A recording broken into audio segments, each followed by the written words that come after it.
আসসালামু আলাইকুম। সবাই কেমন আছেন? আশা করি সবাই ভালো আছেন। আজ আপনাদের জন্য নিয়ে এসেছি গল্পের অন্তিম পর্ব। আশা করি গল্পটি আপনাদের ভালো লাগবে। তাহলে চলুন শুরু করা যাক। হঠাৎ মুখের উপর পানির ছিটা পড়তেই আমার ঘুম ভেঙে গেল।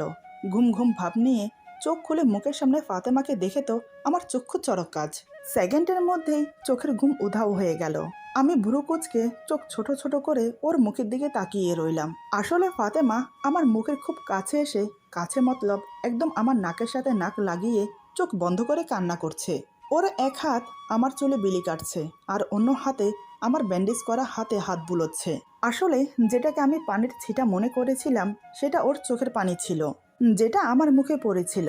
সব তো ঠিক আছে, কিন্তু ও কান্না করছে কেন? আমি তো ওকে কাল থেকে এ পর্যন্ত কিছু বলিনি। তাহলে এমন পরিস্থিতিতে ইচ্ছে করছে ওকে বুকের সাথে জড়িয়ে ধরে সান্ত্বনা দিই, কিন্তু না, এত সহজে ওর কাছে হার মানলে চলবে না। কালকের কথাগুলোর শোধ আমি তো ওর থেকে নেব। ওকে মারধর করে বা ওকে বকাঝকা করে নয়, অন্য কৌশলে আমি ওকে বোঝাবো যে আমি রেগে গেলে কি কি করতে পারি, আর মন থেকে কাউকে ভালোবাসলে তার জন্য কি করতে পারি। আমি মুখে রাগী ভাব নিয়ে কণ্ঠ গভীর করে বললাম, কি ব্যাপার, কি হয়েছে? এভাবে মুখের উপর ঝুঁকে কান্না করছো কেন? আর সকাল সকাল এত কান্নাকাটি করার কি আছে? হয়েছেটা কি শুনি? ফাতেমা বুঝতে পারেনি আমি ঘুম থেকে উঠে গেছি।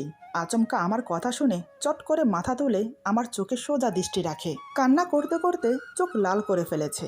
কখন থেকে কান্না করছে কে জানে। আমি বললাম, দেখি সরো, আমাকে উঠতে দাও। ফাতেমা বলে, না, আগে বলুন আপনি আমাকে ক্ষমা করেছেন। আমি বললাম, সকাল সকাল এসব কি হচ্ছে ফাতেমা? নিচে সবাই নিশ্চয়ই আমাদের জন্য ওয়েট করছে। সরো, আমাকে উঠতে দাও, ওয়াশরুমে যেতে হবে।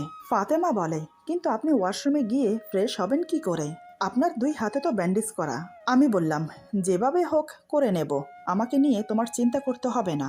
এই বলে আমি উঠে ওয়াশরুমে চলে গেলাম। প্রায় বেশ কিছুক্ষণ পর ফ্রেশ হয়ে বেরিয়ে এলাম, কিন্তু আমার দুই হাতের ব্যান্ডেজ ভিজে গেছে, তাই সেটা খুলে ফেলে দিলাম। নতুন করে ব্যান্ডেজ করতে গেলেই ফাতেমা চাইলো ব্যান্ডেজ করে দিতে, কিন্তু আমি তাকে দিলাম না করতে। আমার এমন ব্যবহারে সে বুঝতে পারলো আমি এখনো প্রচুর রেগে আছি। তারপরও সে হাল ছাড়লো না। সে যে এই বাড়ির নতুন বউ এটা সে ভুলেই গেছে। সে নিচে গিয়ে কাজের বউকে বলে এলো উপরে নাস্তা দিয়ে যেতে। এদিকে আমি হাতের ব্যান্ডেজ করে ঘড়ির দিকে তাকিয়ে দেখি দিনের 10:30 বাজে। এতক্ষণে নিশ্চয়ই সবার নাস্তা হয়ে গেছে। অন্যদিকে সকালে নাস্তার টেবিলে আমাদেরকে না দেখে ফাতেমার মা বলে, কি ব্যাপার ভাইসাব, এরা কি এখনো ঘুম থেকে ওঠেনি? কাকা বলে, সারা রাত ঘুম গেলে তো ওরা ঘুম থেকে উঠবে। আপনি হয়তো জানেন না, কাল ওরা এই বাড়িতে ছিল না। রাতে ওরা আমাদের অন্য বাড়িতে চলে গিয়েছিল। ফজরের আজানের সময় বাড়ি ফিরেছে দুজন।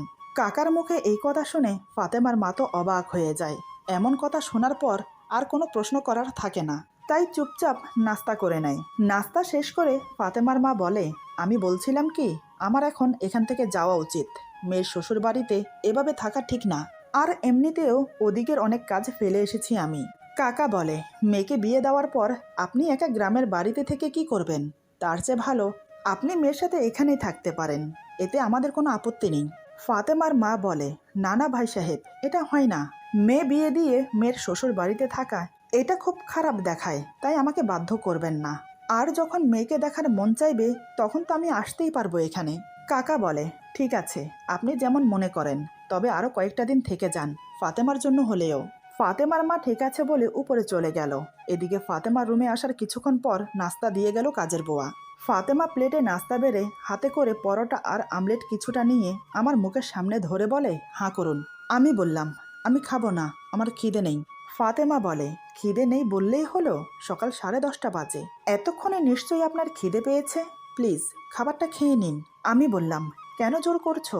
বললাম তো আমার খিদে নেই। ফাতেমা বলে, আমি জানি আপনার খিদে লেগেছে, কিন্তু আমার উপর রাগ করে খাচ্ছেন না।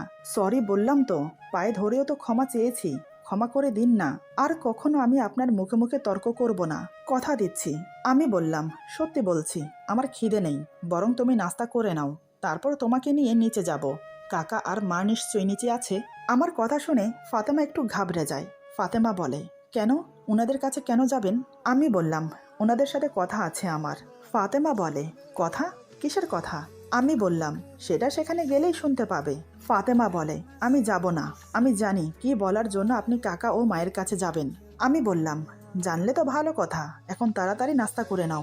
ফাতেমা বলে, তাহলে আপনি ডিসাইড করে নিয়েছেন? আমি বললাম, হ্যাঁ করে নিয়েছি। ফাতেমা বলে, আমার কথার কি কোনো মূল্য নেই? আমি বললাম তো আমার মুক্তি চাই না। এই বলে নাস্তার প্লেট সব গুছিয়ে এক সাইড করে রেখে হঠাৎ আমি কিছু বুঝে ওঠার আগেই ফাতেমা এসে আমার গলা শক্ত করে জড়িয়ে ধরে কান্নায় ভেঙে পড়ে। কান্না করছে আর বলছে, আমাকে ক্ষমা করে দিন, আমি আর কখনো এমন বলবো না। আপনি জানেন, বিয়ের পর একটা মেয়ের স্বামী সব কিছু। স্বামী যেমনই হোক না কেন তাকে মন দিয়ে আগলে রাখে। আপনি একবারও কি আমার কথা ভেবেছেন? আপনি যদি আমাকে এখন ছেড়ে দেন তাহলে আমার কি হবে? আমার মার মান সম্মান ধুলোয় মিশে যাবে। তিনি আমার মুখ পর্যন্ত দেখবেন না। পরশুদিন রাতে আমাদের বিয়ে হয়েছে, মাঝখানে একটা দিন পার হয়েছে, আর আজ আপনি আমাকে ছেড়ে দেবেন? এসব শুনে লোক কি বলবে? তার চেয়ে ভালো একটা কাজ করুন, আমাকে আপনি মেরেই ফেলুন, সেটা ভালো হবে। এদিকে ফাতেমার কথা শুনে আমার বুকের ভেতরটা দুমড়ে মুচড়ে যাচ্ছে। ওকে আমি যে আর কাঁদাতে পারছি না, আর যে পারছি না ওর কান্না দেখতে। অনেক হয়েছে রাগ করার অভিনয়, আমি আর পারবো না ওকে কষ্ট দিতে। এবার আমি দেরি না করে ওকে আমার কোলে বসিয়ে বুকের সাথে জড়িয়ে নিলাম। আমি বললাম, সরি বেবি, আমাকে ক্ষমা করে দাও তোমাকে কাঁদানোর জন্য। এখন চুপ হয়ে যাও। ফাতেমা বলে, আগে বলুন আপনি আমাকে ক্ষমা করেছেন? আমি বললাম, করেছি, তবে আগে বলো আর কখনো এমন কথা বলবে? ফাতেমা বলে, না, যে কথায় আপনাকে কষ্ট দেয় তেমন কথা আমি কখনো বলবো না। আমি বললাম, আর কখনো আমার কাছ থেকে মুক্তি চাইবে? ফাতেমা বলে, না। আমি বললাম, আমাকে স্বামী হিসেবে মানো? ফাতেমা বলে, মানি। এবার আমি ফিসফিস করে বললাম, ভালোবাসো আমাকে? ফাতেমা কোনো কথা না বলে আমার গলা আরো শক্ত করে জড়িয়ে ধরলো।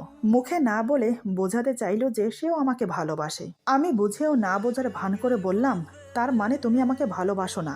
ঠিক আছে, কোনো সমস্যা না, বউ যখন হয়ে গেছো তখন আস্তে আস্তে ভালোবাসাটাও হয়ে যাবে। আচ্ছা, তুমি কি করে ভাবলে যে আমি তোমাকে ছেড়ে দেব? ভুলে যেও না ফাতেমা, তুমি বাহিরের কেউ নাও, তুমি আমার স্ত্রী, আমার অর্ধাঙ্গিনী, আমার পথ চলার সঙ্গী। তোমাকে ছাড়ি কি করে বলো তো? ফাতেমা বলে, তাহলে আপনি কাকা আর মায়ের কাছে কেন যাবেন বলছেন? আমি বললাম, কেন আবার? তোমার পড়াশোনা কন্টিনিউ করতে হবে না? তুমি কি পড়াশোনা করতে চাও না? ফাতেমা এবার আমার বুক থেকে মাথা তুলে অবাক হয়ে আমার মুখের দিকে তাকিয়ে বলে, আপনি আমাকে পড়াশোনা করতে দেবেন?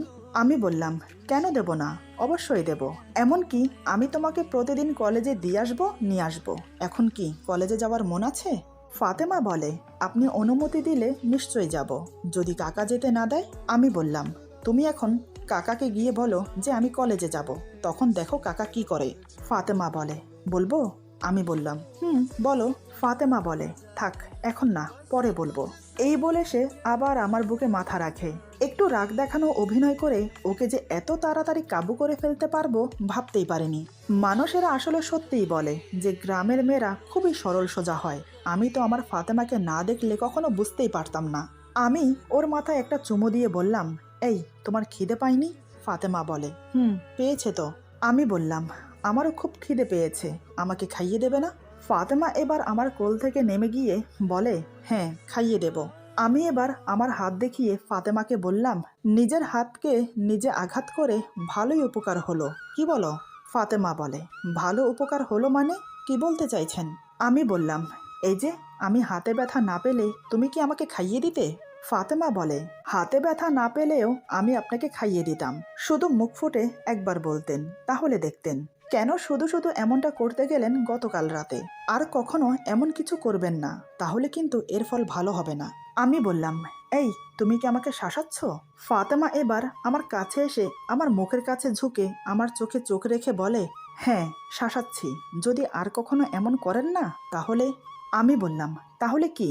ফাতেমা বলে, তাহলে এটা করব।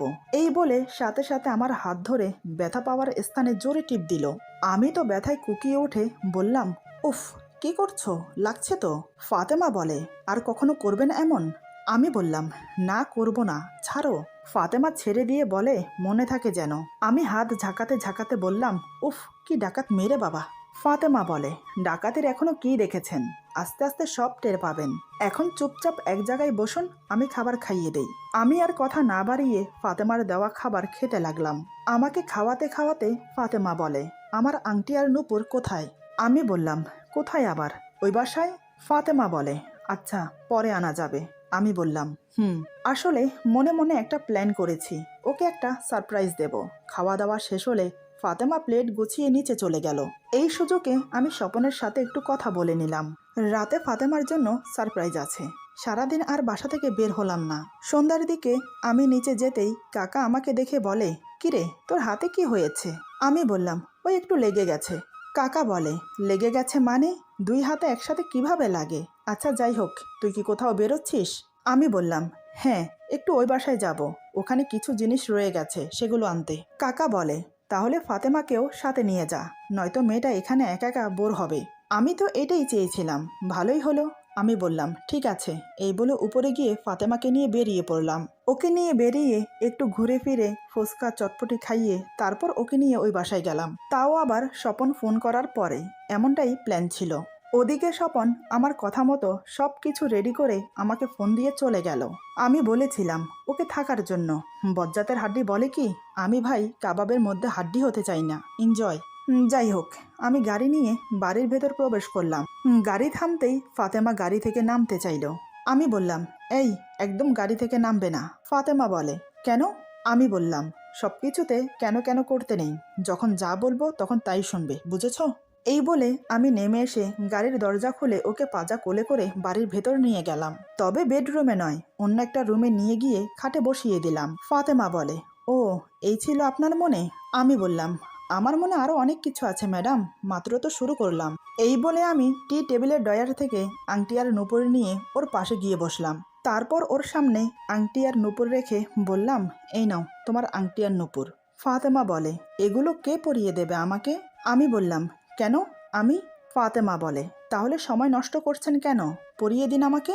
আমি বললাম, জো হুকুম মহারানী। এই বলে আমি ওকে আংটি আর নূপুর পরিয়ে দিলাম। এরপর ওর হাতে একটা চুম্বন করলাম। ফাতেমা বলে, পায়ে কে করবে? আমি বললাম, আবার পায়েও করতে হবে? ফাতেমা বলে, কেন? কাল তো ভালোবেসে সবই করেছিলেন, আজ সেই ভালোবাসা কোথায় উধাও হয়ে গেল? আমি বললাম, আরে আরে রাগ করে না। এই বলে ওর পায়ের পাতায় কিস করলাম। আমি বললাম, এবার হয়েছে? ফাতেমা বলে, হয়েছে। আমি বললাম, এবার বলো, এই আংটি আর নূপুর তোমার পছন্দ হয়েছে? ফাতেমা হাতের রিং ঘোরাতে ঘোরাতে বলে, খুব পছন্দ হয়েছে। আমি জোরে একটা নিঃশ্বাস ফেলে বললাম, যাক, তোমার তো পছন্দ হয়েছে, তাতেই চলবে। এই বলে ওর হাতে একটা চুমো খেলাম। ফাতেমা আমাকে বাধা দিল না, সে শুধু চোখ বন্ধ করে নিল। আমি বললাম, তুমি আমার সাথে অন্যায় করেছ, তার শাস্তি তো তোমাকে পেতে হবে। আচমকা এমন কথায় ফাতেমা ভেবাচাকা খেয়ে যায়। ফাতেমা আমতা আমতা করে বলে, অন্যায় করেছি মানে? আমি বললাম, অন্যায় করেছো বই কি। কাল কত সুন্দর ফুল দিয়ে সাজানো বাসর ঘরে তোমাকে আদর করতাম, আর তুমি কি করলে? ফাতেমা বলে, বারে, আমার কি দোষ? আপনাকে দেখলেই তো আমার ভয় লাগে, তাতে আমি কি করব? আমি বললাম, তো ম্যাডাম এখন কি আপনার ভয় কেটেছে? ফাতেমা বলে, আমি বললাম, আর আমাকে দেখলে চেঁচামেচি বা উল্টোপাল্টা কথা বলবেন? ফাতেমা বলে, না। আমি বললাম, তাহলে এখন আপনাকে নিয়ে আধুরা বাসর রাত আজ পূরণ করতে পারি? ফাতেমা বলে, কিন্তু আপনি আমাকে আপনি আপনি বলছেন কেন? আমি বললাম, তো কি বলবো? ফাতেমা বলে, কি বলবেন মানে? আমার নাম ধরে বলবেন। আমি বললাম, তুমি এখন মিসেস মাহির। ফাতেমা তো বলা যাবে না। তা মিসেস মাহির, তাহলে এখন আপনাকে নিয়ে বাসর ঘরে ফেরা যাক, কারণ ফুল দিয়ে সাজানো খাট যে আপনার আর আমার জন্য অপেক্ষা করছে। আমার কথা শুনে ফাতেমা আর হাসি থামিয়ে রাখতে পারলো না। ও ফিক করে হেসে দিল। ওর হাসি দেখে আমি তো পুরোই ফিদা। মেয়েটি এত সুন্দর হাসে যে কি বলবো আপনাদের। এতদিনে আমি এই প্রথম ওর হাসি দেখলাম। আমাকে অবাক হয়ে তাকিয়ে থাকতে দেখে ফাতেমা লজ্জা পায়। ফাতেমা বলে, আপনি অমন করে তাকিয়ে আছেন কেন? আমি বললাম, তাকিয়ে থাকবো না? এই প্রথম তোমাকে হাসতে দেখছি, এত তাড়াতাড়ি থেমে গেলে কেন? তুমি জানো হাসলে তোমাকে খুব সুন্দর লাগে। ফাতেমা বলে, ধুর ছাই, মেকআপ করেছি তো তাই আপনার কাছে আমার হাসি সুন্দর লাগছে। আমি বললাম, তুমি হয়তো জানো না, মেকআপ ছাড়াও তুমি খুব সুন্দরী, তোমার মেকআপ করার কোনো প্রয়োজন নেই। বিনা মেকআপে প্রথম যেদিন তোমাকে দেখেছি সেদিন আমি তোমার উপর ফিদা হয়ে গেছি। কিন্তু কি বলবো, আমাদের ভাগ্য আমাদেরকে অন্যভাবে মিলিয়েছে। তারপরও তোমাকে আমার করে পেয়েছি, এটাই অনেক।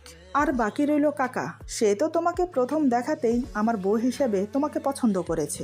তুমি কি ভেবেছো তোমার সাথে অন্যায় করেছি বলে তোমার সাথে আমার বিয়ে দিচ্ছে? না, আমার বউ হিসেবে তোমাকে পছন্দ করেছে কাকা। যে কোনো কিছুর বিনিময়ে সে তোমাকে আমার বউ বানিয়ে ছাড়তো, বুঝেছো তুমি? ফাতেমা যেমন লজ্জা পেল তেমন অবাক হলো। তার মানে কাকা আমি ফাতেমার হাত শক্ত করে ধরে বললাম, ফাতেমা, তোমার কাছে আমার বেশি কিছু চাওয়ার নেই, শুধু আমার দুটো চাওয়া আছে তোমার কাছে। ফাতেমা বলে, কি? আমি বললাম, প্রথম চাওয়া হলো তুমি আমাকে ছেড়ে কখনো যাবে না, আর দ্বিতীয় চাওয়া হলো আমার কাকাকে কখনো অবহেলা করবে না। সে আমার মা বাবা সবকিছু। তুমি জানো, আমার জন্য তিনি বিয়ে পর্যন্ত করেননি। আমার যাতে কোনো কিছুতে অসুবিধা না হয় সেদিকে সবসময় খেয়াল রাখতো। কথা দাও।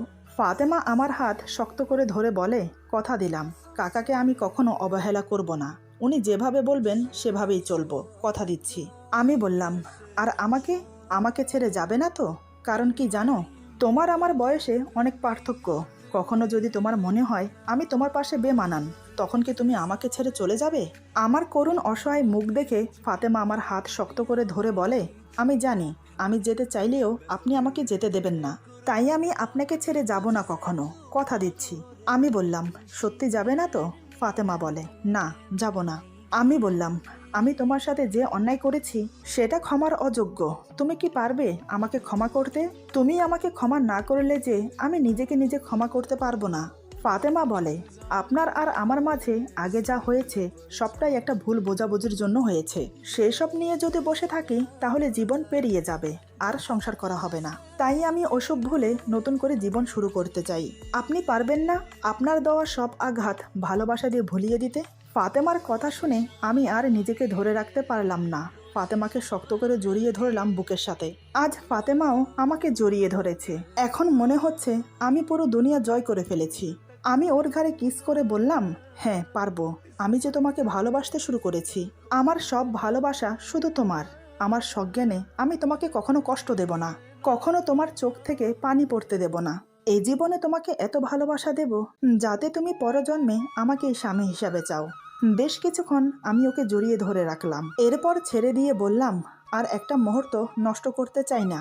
এই বলে ওকে পাজা কোলে করে তুলে নিলাম। ফাতেমা আমার কোলে ওঠে গলা জড়িয়ে ধরে বলে, আমরা কি এখন বাসায় যাব? আমি বললাম, না, আমরা আজ রাত এখানে থাকবো। ফাতেমা বলে, তাহলে আমাকে কোলে নিয়ে কোথায় যাচ্ছেন?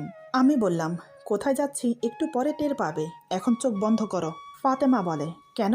আমি বললাম, এ হচ্ছে তোমার একটা সমস্যা। কিছু করতে বললেই কেন কেন করতে থাকো।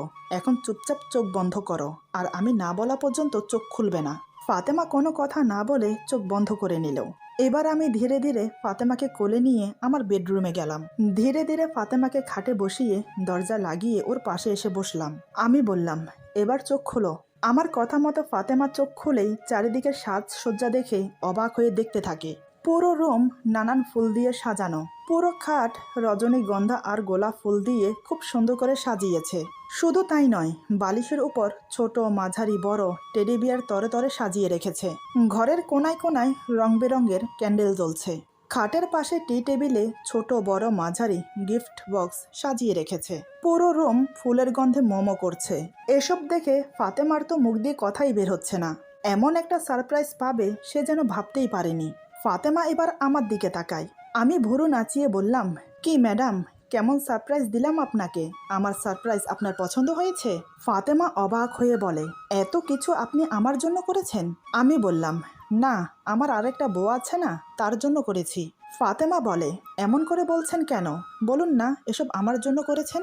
আমি এবার ওকে আমার কাছে টেনে নিয়ে ওর চুলে বিলি কাটতে কাটতে বললাম, তোমার জন্য করেছি। তুমি যে আমার প্রথম ও শেষ ভালোবাসা। তোমার জন্য করব না তো কার জন্য করব বলো? ফাতেমা বলে, সত্যি আমি খুব লাকি, ভাগ্য করে আপনার মতো স্বামী পেয়েছি। তবে এমন সারপ্রাইজ আমার কিন্তু প্রত্যেক বছর চাই, আমাদের বিবাহ বার্ষিকীতে। আমি ওর কপালে আলতো একটা চুমু খেয়ে বললাম, তুমি চাইলে প্রত্যেক বছর না, প্রত্যেকটা দিন এমন সারপ্রাইজ দিতে প্রস্তুত আমি। তুমি শুধু একবার মুখ ফুটে বলো যে আমার প্রত্যেক দিন চাই। ফাতেমা বলে, না না, বছরে একবার হলেও হবে। আমি বললাম, তুমি যা বলবে তাই হবে। এখন চলো ফটাফট 2 রাকাত নফল নামাজ পড়ে নেই, কাল তো পড়তে পারিনি। ফাতেমা বলে, ঠিক আছে চলুন, কিন্তু আপনি অজু করবেন কি করে? আপনার হাতে তো ব্যান্ডেজ করা। আমি বললাম, কোনো সমস্যা না, আমি খুলে অজু করে নেব, পরে তুমি না হয় ব্যান্ডেজ করে দিও। এই বলে আমরা দুজন অজু করে এসে 2 রাকাত নফল নামাজ পড়ে নিলাম। মোনাজাত শেষ করে আমি ফাতেমার কপালে গভীর একটা চুম্বন খেলাম। আমি বললাম, মোনাজাতে কি চেয়েছো? ফাতেমা বলে, কি চাইবো আর, আমার জীবনের সাথে আপনি জুড়ে গেছেন, তাই আপনাকেই ইহকাল আর পরকালের জন্য চাইলাম। মোনাজাতে আপনি কি চেয়েছেন? আমি বললাম, আমি তো আল্লাহর কাছে চেয়েছি আল্লাহ আমাকে যেন 1 ডজন বাচ্চা দেয়। ফাতেমা বলে, কি 1 ডজন বাচ্চা চেয়েছেন আপনি? আমি তো ভেবেছিলাম আমাকে চেয়েছেন। আমি এবার ওর গলা জড়িয়ে ধরে বললাম, আরে পাগলি, আমি তোমাকেই চেয়েছি। তুমি আমার জীবনে থাকলে 1 ডজন বাচ্চা কোনো ব্যাপার না, ও এমনি হয়ে যাবে। কিন্তু প্রিয়, এখন যে সেটা সম্ভব না, কারণ তোমার এখনো 18 বছর পূরণ হয়নি। তোমার 18 বছর পূরণ হওয়া পর্যন্ত আমাকে ধৈর্য ধরে থাকতে হবে। আমি জানি না কতদিন আমি নিজেকে ধরে রাখতে পারবো। আচ্ছা, আর কয় মাস বাকি আছে বলো তো? ফাতেমা বলে, বেশি না, আর মাত্র 1 মাস 12 দিন বাকি আছে। আমি বললাম, তুমি ভালো না, মিথ্যেও তো বলতে পারতে যে আর 2 দিন বাকি আছে। 1 মাস 12 দিন আমি কি করে থাকবো? ফাতেমা বলে, আগে যেভাবে ছিলেন। আমি বললাম, আগে তো তুমি ছিলে না, তাই থাকতে পেরেছি, কিন্তু এখন তো তুমি আমার সাথেই আছো, তাহলে নিজেকে কি করে আটকাবো? হঠাৎ ফাতেমা মুখ ফসকে বলে ফেলে, 1 মাস 12 দিনে কি আসে যায়? এই সামান্য কয়টা দিন কোনো মানেই রাখে না। আমি এখন প্রাপ্তবয়স্ক, তাই আমার কোনো সমস্যা হবে বলে আমার মনে হয় না। কথাগুলো বলে নিজেই লজ্জায় পড়ে যায়। জিভ কেটে চোখ বন্ধ করে মনে মনে বলে, ইস, কি বলতে গিয়ে কি বলে ফেললাম। লজ্জায় লাল হয়ে গেছে ফাতেমা। আমি তো ফাতেমার কথা শুনে মহা খুশি। তাহলে আজ আমার বাসর ঘর বৃথা যাবে না। আজ আমি ওকে পরিপূর্ণ করে নিজের করে পাবো। আলিঙ্গন মুক্ত করে ওর মুখের দিকে তাকিয়ে দেখি ফাতেমার মুখ লজ্জায় লাল হয়ে গেছে। আমি বললাম, এই তুমি কি বললে এখন? আরেকবার বলো না। ফাতেমা আমার বুকে মুখ লুকিয়ে বলে, আমি কিছু বলিনি, কিছু জানি না আমি বললাম, কিছু জানি না বললেই হলো? একটু আগেই তো তুমি বললে তুমি এখন প্রাপ্তবয়সী, তাই তোমার কোনো সমস্যা হবে বলে তোমার মনে হয় না। এই বলো না, তোমাকে আদর করতে দেবে? ব্যাস একবার হ্যাঁ বলো, আর কিছু বলতে হবে না। দেখো আমার ধৈর্যের বাঁধ ভেঙে যাচ্ছে, প্লিজ একবার হ্যাঁ বলো। এই ফাতেমা, বলো না প্লিজ, একবার বলো। ফাতেমা লজ্জায় আমাকে শক্ত করে জড়িয়ে ধরে রেখেছে, কোনো কিছু বলছেও না, মুখও দেখাচ্ছে না।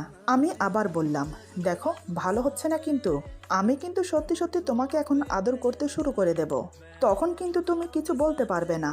কি হলো বলো? কিন্তু না, ফাতেমা কোনো কথাই বলছে না। বুঝতে পারলাম সে রাজি। তার নীরবতা, তার লজ্জা আমাকে তাই জানান দিচ্ছে। এবার আমার আর তর সইছে না। আমি ফাতেমাকে ধীরে ধীরে বিছানায় শুইয়ে দিলাম। সে এখনো আমার বুকে মুখ লুকিয়ে আছে।